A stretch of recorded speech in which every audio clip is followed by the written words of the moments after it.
ओम श्री गणेशाय नमः। प्रिय श्रोताओं, आज संकटी चतुर्थी के अवसर पर सुनिए चौथ माता और गणेश भगवान जी की कथा। एक बार एक नगर में एक बूढ़ी माँ रहती थी। वो अपने बेटे को हर संकट से बचाने के लिए 12 महीनों की चौथ का व्रत किया करती थी। हर चौथ को पंसारी से थोड़ा सा गुड़ और घी लेकर के 4 लड्डू बनाती, एक बेटे को देती, एक से पूजा करती, एक हथकार के लिए निकालती और एक चंद्रमा उगने पर खुद खा लेती थी। एक बार उसका बेटा ताई से मिलने गया। उस दिन चौथ का दिन था। ताई ने भी व्रत रखा था। उसने ताई से पूछा कि माँ तो 12 चौथ करती है। तब ताई बोली, तेरी माँ तेरी कमाई से तरमाल खाने के लिए 12 चौथ करती है। तू परदेश जाए तो वो एक भी चौथ नहीं करेगी। लड़के को लगा ताई सच कह रही है। घर आकर के उसने अपनी माँ से कहा, माँ मैं परदेश जा रहा हूँ, यहाँ तो मेरी कमाई खाने पीने से ही उड़ा देती है। माँ ने समझा करके रोकना चाहा पर बेटा नहीं माना।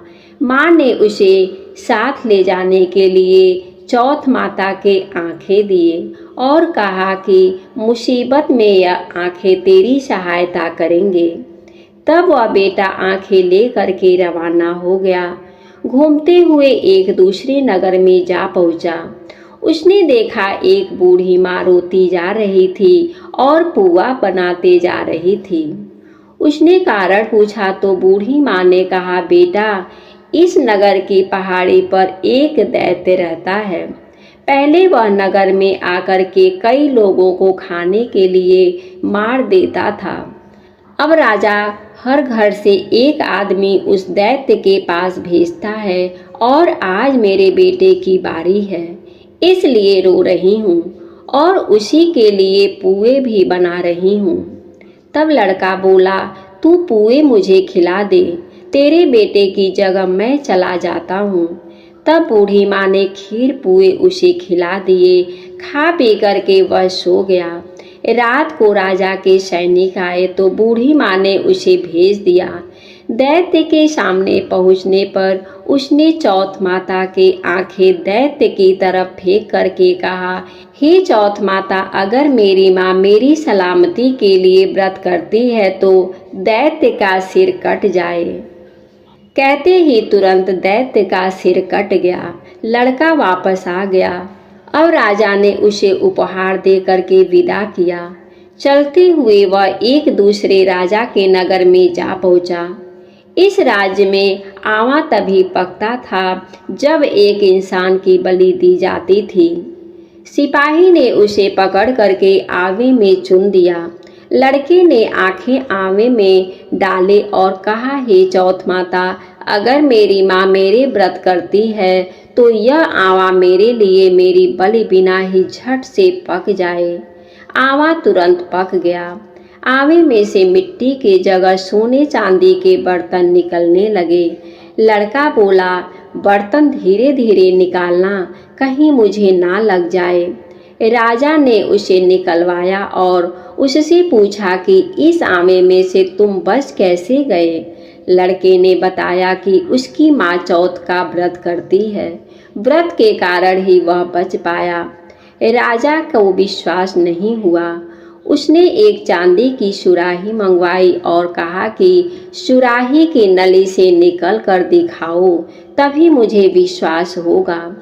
लड़के ने चौथ माता को एक बार फिर से याद करके आंखें सुराही में डाले और कहने लगा, मैं भौरा बनूं, सुराही से निकलूं।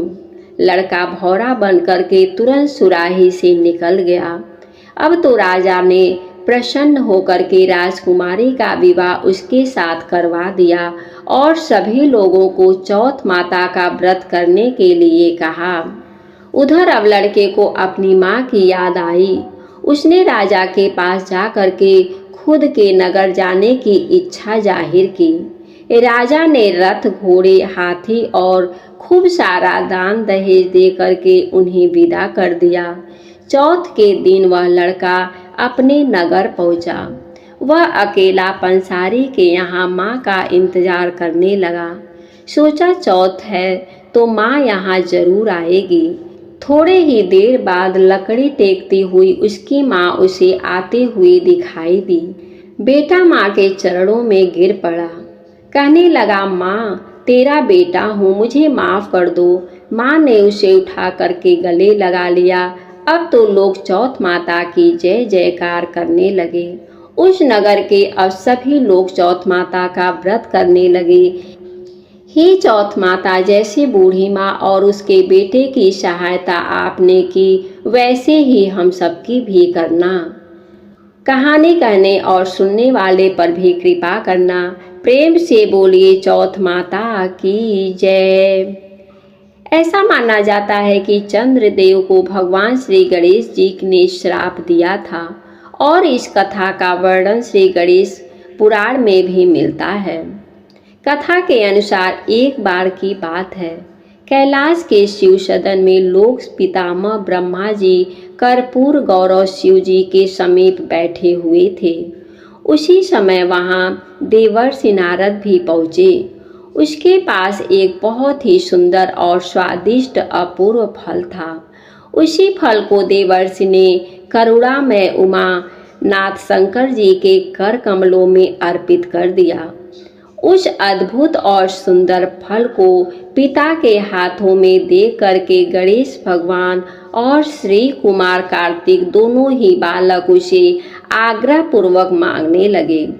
तब भगवान शिव ने ब्रह्मा जी से पूछा, हे ब्रह्म जी, देवर्षि द्वारा दिया गया यह अपूर्व फल एक ही है और इसे गणेश जी और कुमार दोनों चाहते हैं। अब आप ही बताइए, इसे मैं किसको दूं? ब्रह्मा जी ने कुछ सोच विचार करके उत्तर दिया कि हे प्रभु, गणेश जी के छोटे होने के कारण इसे एकमात्र फल के अधिकारी तो खड़ानन अर्थात कार्तिकेय जी ही होंगे। फिर शंकर जी ने यह फल कुमार कार्तिकेय जी को दे दिए, किंतु पार्वती नंदन गणेश जी सृष्टिकर्ता ब्रह्मा जी पर कुपित हो गए। लोक पितामह ने अपने भवन पहुंच करके सृष्टि रचने का प्रयास किया तो गणेश जी ने अद्भुत विघ्न उत्पन्न कर दिया। वे अत्यंत उग्र रूप में विधाता के सम्मुख प्रकट हुए। विघ्नेश्वर के भयानकमय स्वरूप को देख करके अब ब्रह्मा जी भी भयभीत होकर के कांपने लगे। गजानन की विकट मूर्ति, विचित्र रूप और ब्रह्मा जी का भय और कंपन देख करके चंद्रदेव अपने गणों के साथ हंस पड़े। हर कल्प में भगवान के अनेकों अवतार होते रहे हैं और भगवान अवतार ग्रहण कर लीलाएं करते हैं। कल्प भेद के अनुसार इस लीला को कुछ और तरीके से भी कहा गया है कि एक बार से गणेश जी अपने वाहन मूषक पर भ्रमण करते करते चंद्रलोक चले गए। वहां पर अचानक श्री गणेश जी मूषक से गिर पड़े। यह देख करके चंद्रदेव अभिमानवश हंसे। फिर एक बार कुबेर देव भगवान शंकर तथा माता पार्वती जी के पास भोजन का आमंत्रण दे करके कैलाश पर्वत पर पहुँचे।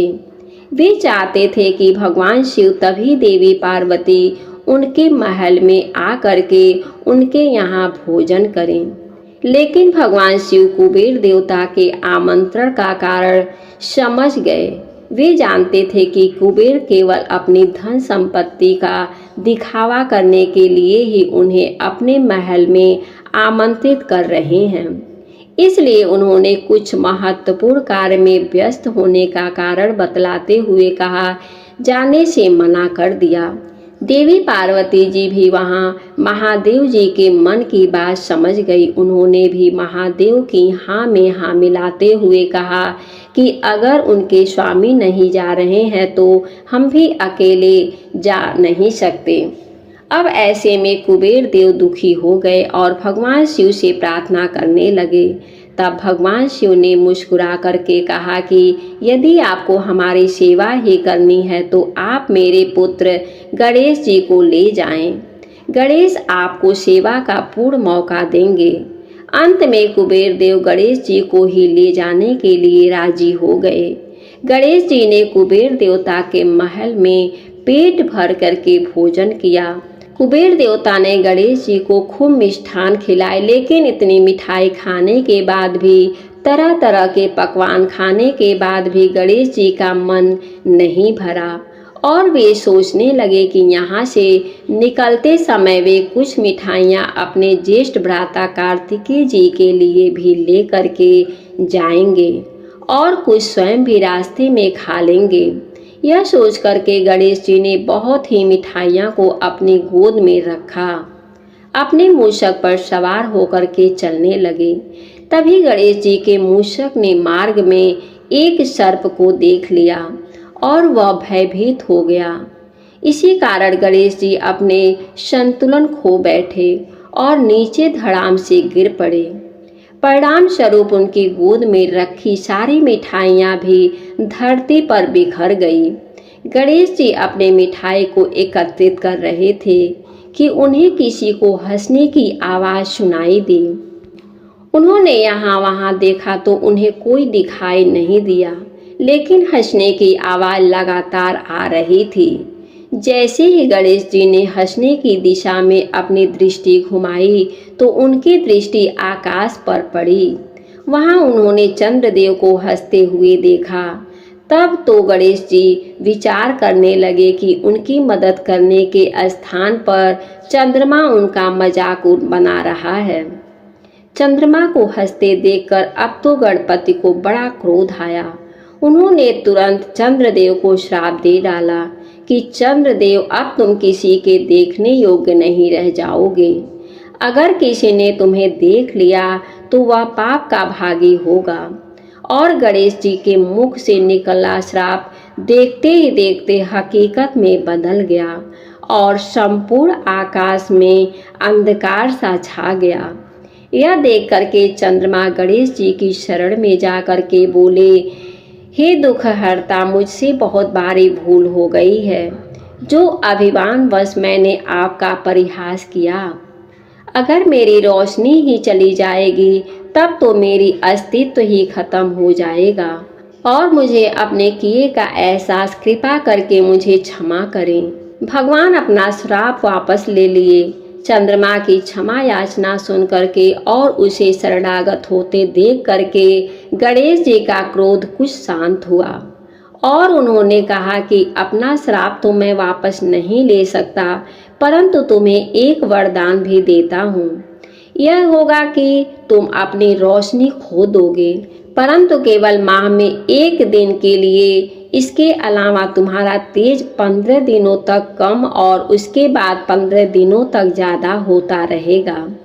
उसके अलावा कुछ विशेष त्योहार पर तुम्हारी पूजा भी की जाएगी और यह विशेष व्रत और त्योहार तुम्हारी पूजा के लिए अधूरे माने जाएंगे। माना जाता है कि तभी से चंद्रमा का आकार घटता और बढ़ता रहता है और यही कारण है कि भगवान गणेश जी के द्वारा दिए गए यह वरदान के कारण गणेश चतुर्थी, करवा चौथ या पूर्णिमा आदि व्रतों के दौरान चंद्रदेव का पूजा अनिवार्य होता है। चंद्रदेव को मिले श्राप की एक और कथा प्रचलित है, जिसके अनुसार प्रजापति दक्ष की 27 पुत्रियां थीं जिनका चंद्रमा के साथ विवाह हुआ था।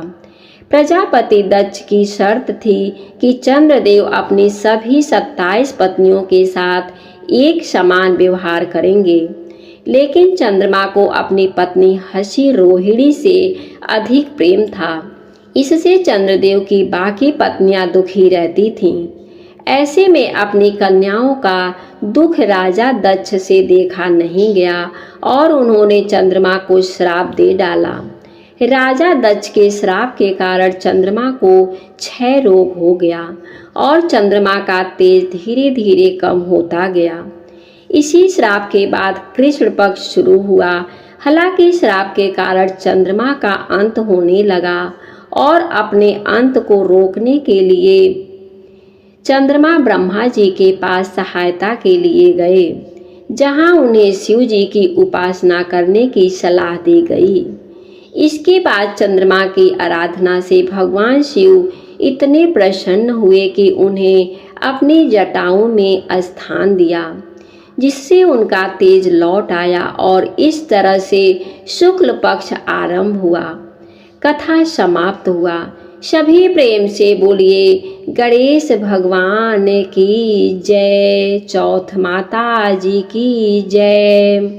अब सुनिए चौथ माता की आरती। ओम जय श्री चौथ मैया, मैया जय श्री चौथ मैया। सच्चे मन से सुमिरे, सच्चे मन से सुमिरे, सब दुख दूर भये। ओम जय श्री चौथ मैया। ऊंचे पर्वत मंदिर शोभा अति भारी, मैया शोभे अति भारी। देखत रूप मनोहर, देखत रूप मनोहर, असुरन भयकारी। ओम जय श्री चौथ मैया। महाश्रृंगार सुहावन, ऊपर छत्र फिरे, मैया ऊपर छत्र फिरे। सिंह की सवारी शोहे, खड्ग धरे। ओम जय श्री चौथ मैया। बाजत नौबत दारे, अरु मृदंग डमरू, मैया अरु मृदंग डमरू। 64 योगन नाचत, 64 योगन नाचत, नृत्य करत भैरू। ओम जय श्री चौथ मैया। बड़े बड़े बलशाली तेरा ध्यान धरे, मैया तेरा ध्यान धरे। ऋषि मुनि नर देवा, ऋषि मुनि नर देवा, तेरे चरणों में आन पड़े। ओम जय श्री चौथ मैया।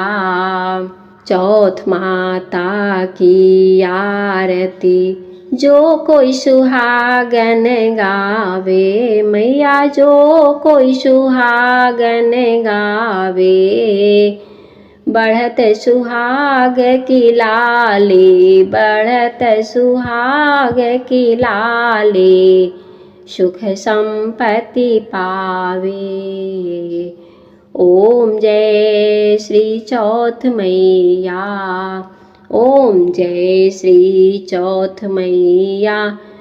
बोलो जय श्री चौथ मैया। सच्चे मन से सुमिरे, सच्चे मन से सुमिरे, सब दुख दूर भयो। ओम जय श्री चौथ मैया। बोलिए गणेश भगवान की जय, चौथ माता जी की जय।